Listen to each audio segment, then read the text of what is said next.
जगत जननी जगदम्बा मैया की धर्म की अधर्म का प्राणियों में विश्व का बोलिए पार्वती पते हर हर हर महादेव।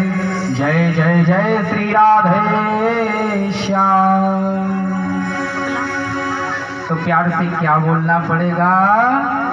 राधे।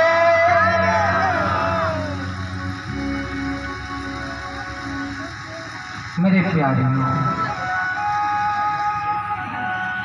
बड़ी ही करुणा करने वाले मेरे प्रभु की करुणा को देखिए कि हम आप पर कितनी अद्भुत कृपा है, जो ऐसे सुंदर दिनों में जो स्वयं जगत जननी जगदम्बा मैया के लिए अनुष्ठान साधना के लिए लिए गए हैं, उस समय में बिहारी जी की अद्भुत कृपा से इतनी सुंदर, इतनी पावन, इतनी निर्मल, प्रेम से भरी हुई, ज्ञान से भरी हुई, भक्ति से भरी हुई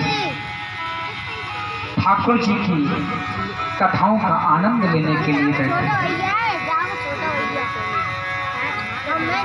जब हमारा भाग्य जागता है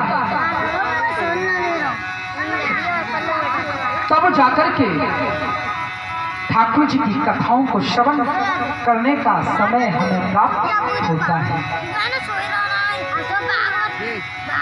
अगर हमें कथा में जाने का अवसर मिले तो समझ लेना कि अब जाकर के हमारे जीवन का परम उद्देश्य हमको प्राप्त हुआ है, परम लक्ष्य मिला है हमको। क्योंकि कहते हैं कि जब तक हम इस संसार में, इस माया के चक्कर में, खाने कमाने के चक्कर में लगे रहते हैं,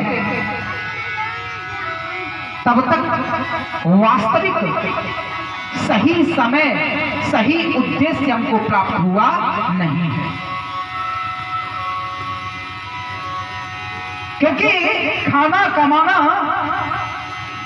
ये तो सारी जिंदगी का चलता ही रहता है, लेकिन मेरे ठाकुर जी की कथाएं मिल जाएं, ये तो केवल मेरे गोविंद की, मेरे बांके बिहारी की कृपा से ही संभव है। और ना देख लो, आप धीमे धीमे देखेंगे इस 7 दिन तक आकर के कथा में कि ये संसार में जो जीव है ना, कितना पाप करते हैं।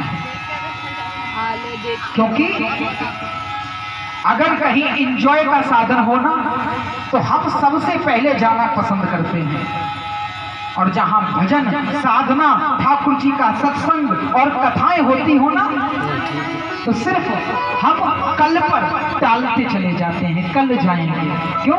क्योंकि अभी हमारे पास समय नहीं है। अरे मेरे प्यारेओं, जब हमारा बुरा वक्त आता है तो क्या हम उससे कह पाते हैं कि अभी हमारे पास समय नहीं है? जब हमारा वक्त खराब होता है तो क्या कह पाते हैं कि अभी हम चलने को तैयार नहीं हैं? जाना ही पड़ता है। तो क्यों ना हमारा जो अभी का परम आनंदमय समय चल रहा है, इस आनंदमय समय को क्यों ना हम अपने जीवन में इसका लाभ उठाएं। क्योंकि कहते हैं कि अगर हमारे जीवन में कहीं ना कहीं थोड़ी बहुत प्रसन्नता है तो उस प्रसन्नता को बढ़ाने के लिए क्या करना चाहिए? संसार की सुख साधनों को न जोड़ो, करो तो क्या करो, ठाकुर जी की कथाओं में जाना प्रारंभ कर दो। अगर हम ठाकुर जी की कथाओं को उस समय जब हम प्रसन्न हो थोड़े से भी, और उस प्रसन्नता को बढ़ाने के लिए हम ठाकुर जी के चरणों में जाना प्रारंभ कर देना, तो जीवन में दुनिया का कोई दुख नहीं है जो हमें घेर सके। क्यों? दुखी कब तक हैं? जब तक हम ठाकुर जी की कथाओं में नहीं पहुंचते, जब तक इस संसार के रिश्ते नातों में लगे रहते हैं। क्योंकि शास्त्रों में कहा गया है कि भाग्योदये बहुजन्म समर्जिते न, और सत्संगमं चलवते पुरुषो यदा वै अज्ञान हेतु कथमो हमदांधकार। मतलब भागवत जी में बताया गया कि भाग्योदय बहुजन्म समर्जिते न, जीवन का भाग्य उदय कब होता है? जीवन का भाग्य उदय तब होता है जब हमारा मन कहीं ना कहीं करे कि चलो कथा सुनने के लिए चलते हैं, चलो हो ठाकुर जी का मंदिर में जाकर के दर्शन करेंगे। जिसका मन ठाकुर जी से दूर भागता है ना, तो समझ लेना कि मेरे प्यारेओं, हमारा वो वक्त अभी सार्थक नहीं है, निरर्थक है, किसी काम का नहीं। और ना आपने तो देखा होगा कि न जाने कितने लोग इस संसार में भटक रहे हैं, क्या उनके अंदर शांति आज तक आ पाई? लाख चाहे प्रयत्न कर लो, कुछ नहीं होने वाला। अगर कुछ जीवन में करना है तो सत्संग को जानो, ठाकुर जी की कथाओं को जानो। जो आज ये जीव भागम भाग में लगा पड़ा है ना, क्यों लगा है? क्योंकि कहीं ना कहीं ये वास्तविक अपने स्वरूप को नहीं जान पाया, अपने आप को नहीं जान पाया। क्योंकि जान पाता तो तब हो कि सत्संगमं चलवते पुरुषो यदा। जिस पुरुष जिस जीव के जीवन में सत्संग हो, तब वास्तविकता जानेगा ना। अंधकार कब समाप्त होता है? जब ज्ञान का दीप जलता है, ज्ञान रूपी प्रकाश हमारे जीवन में आएगा ना, तब जाकर के अंधकार मिटेगा, और जब अंधकार मिटेगा तब जाकर के जीवन में शांति और सुख की प्राप्ति होगी। लेकिन ये संसार का जो जीव है ना, सुख तो पाना चाहता है पर सही रास्ते पे चलना नहीं चाहता।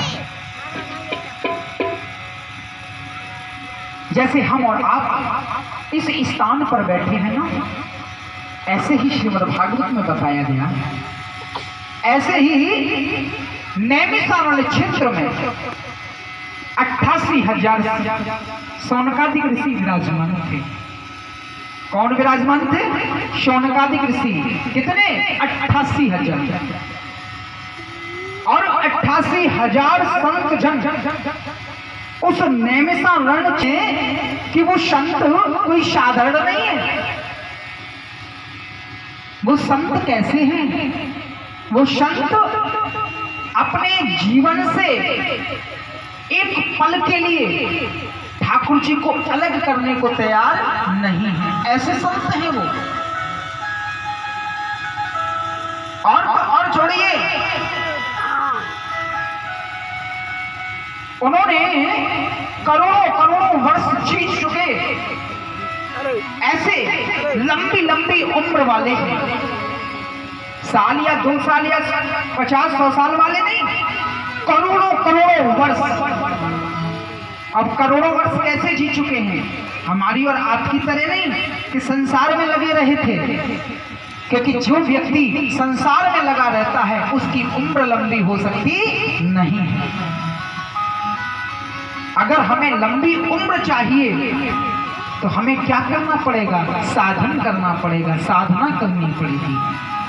उन 88,000 संतों की तरह माया से पीछा छुड़ाना पड़ेगा, ठाकुर जी के चरणों में जाना पड़ेगा। तो ऐसे 88,000 संत जन विराजमान हैं और आपस में बड़े चिंतित हैं। देखिए, अब आप सोचेंगे कि जब ये 88,000 संतजन ठाकुर जी के चरणों में लगे रहते हैं तो फिर चिंता किस बात की? तो ध्यान दीजिए, कहते हैं कि संतों को अपनी चिंता नहीं होती। संतों को किसकी चिंता होती है? संसार के लोगों की। क्योंकि संत का मतलब क्या होता है? संत का मतलब होता है कि सबके जीवन में आनंद आ जाए। जो संसार के जीव हैं वो सही मार्ग पर चल सकें। संत बनते ही इसीलिए हैं कि सबको सही मार्ग दिखा सकें। संत इसलिए नहीं बनते भैया कि घर से जलपान भोजन की व्यवस्था खत्म तो चलो बाबा जी हो जाए, है ना। आजकल का सिस्टम तो यही है ना कि घर के बालक हमें भोजन न दें, हो गए बाबा जी। ऐसा नहीं है। संत का मतलब ये नहीं है कि घर छोड़ देना। संत का मतलब ये नहीं है कि लाल पीले कपड़े पहन करके ही, वस्त्र पहन करके ही संत बन जाना। संत की जो व्याख्या, संत का सही अर्थ इस भागवत में बताया गया। घर छोड़ो या न छोड़ो, वस्त्र रंगो या न रंगो, अपने अंदर पहले शांति लेकर के आओ। अपने अंदर शांति लेकर के आओ और दूसरे के जीवन में शांति को लाने की व्यवस्था करो। संत का अर्थ परिवार को त्यागना नहीं है। अरे संत तो परिवार को इसलिए त्यागता है क्योंकि एक परिवार नहीं होते उसके लिए, फिर हजारों परिवार तैयार हो जाते हैं। संत परमार्थ के लिए होते हैं, स्वार्थ के लिए नहीं। संत अपने लिए नहीं जीते, परमार्थ करने के लिए जीते हैं, धर्म को बढ़ाने के लिए, ठाकुर जी के नाम का प्रचार करने के लिए होते हैं। तो ऐसे ही 88,000 संत जन उस नैमिषारण्य क्षेत्र में विराजमान हैं और